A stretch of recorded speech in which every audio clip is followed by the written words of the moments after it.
Hey guys, welcome back to Tech Studio channel. Today we are going to be learning how to delete Facebook watch history permanently. The steps for deleting Facebook watch history and watch videos may vary depending on updates to the Facebook app. Below is a general guide on how you can delete Facebook watch history and watch video on your phone. First of all, open the Facebook app. After that, tap on the three horizontal lines in the top right corner of the screen. Scroll down, tap on Setting and Privacy. Select Setting. In Setting and Privacy, scroll down.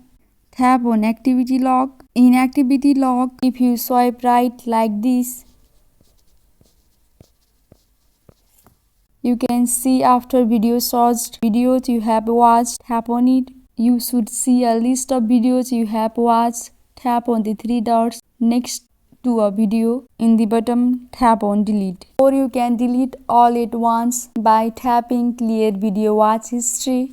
From pop-up, tap on clear.